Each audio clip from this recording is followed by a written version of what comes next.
Hasan Basri mengatakan, setiap orang yang bisa diikuti ketaatannya kepada Allah Subhanahu wa ta'ala, maka hendaklah engkau senantiasa mencintai orang-orang tersebut. Jadi yang dimaksud dengan orang tadi adalah orang-orang yang soleh. Wa man ahabba rajulan salihan faka'annama ahabballah. Barang siapa orang yang mencintai orang-orang yang soleh, maka sejatinya orang tersebut cinta kepada Allah Subhanahu wa ta'ala. Dalam hal ini kemudian ada seorang yang bertanya kepada Nabi SAW tentang masalah mahabbah. Ada orang yang bertanya kepada Nabi SAW tentang cintanya seseorang kepada orang-orang yang soleh. Suatu saat datang seorang kepada Nabi SAW. Ja'a rajulun ila Rasulillah SAW.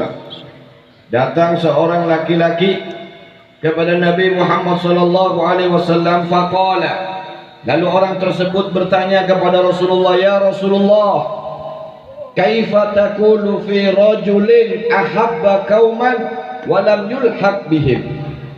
Kata orang tersebut, ya Rasulullah, bagaimana kalau ada orang yang dia itu ngomong bahwa dia itu cinta kepada seseorang, katakanlah seorang wali atau orang-orang yang soleh, tetapi orang tadi ini boleh jadi dia tidak berjumpa dengan orang tersebut, atau dalam makna orang tadi ini tidak sama amalannya dengan orang-orang yang wali. Contoh, kita ini cinta dengan wali, tapi minta maaf kadang-kadang amal kita ini nggak sama dengan para wali. Wali itu bangun di tengah malam untuk sujud kepada Allah, kita tidur. Wali itu lapar ketika di siang hari dengan puasa, kita makan dan kenyang.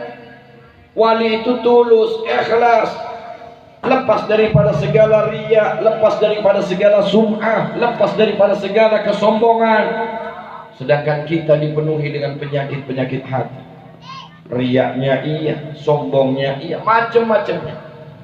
Lalu si tadi orang tadi tanya, ya Rasulullah, gimana kalau ada orang yang cinta dengan wali, cinta dengan orang soleh, tapi amalnya belum sama dengan wali-wali tersebut? Apa kata Nabi SAW?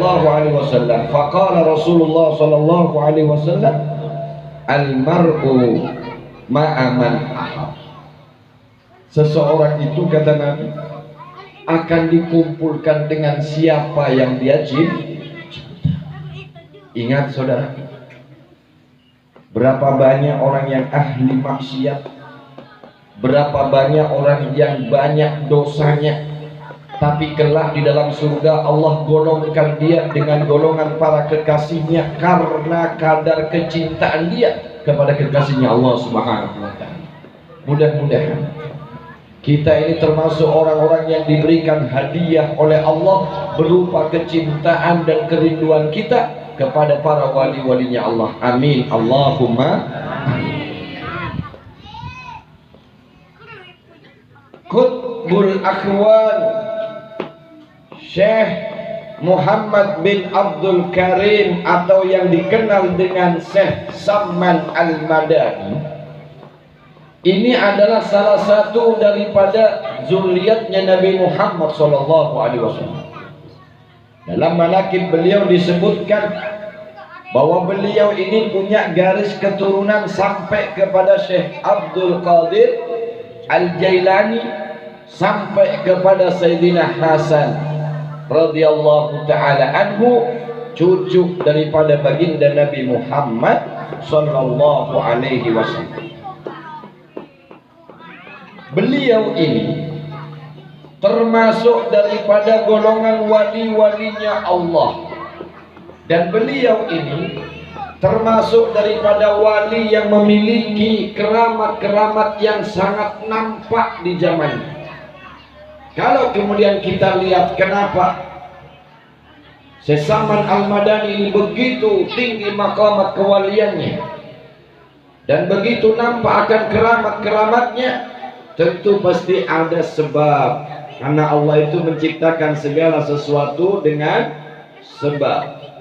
Kita lihat bagaimana kehidupan beliau semenjak kecilnya. Sesaman Al-Madani itu berbeda dengan anak-anak kecil seusia beliau. Ketika kecilnya, di saat anak-anak kecil itu suka dengan mainan, suka dengan makanan dan minuman, suka dengan pakaian yang bagus, Sesaman Al-Madani tidak seperti itu. Sesaman itu lebih senang menyendiri dan di kamar, bukan main HP,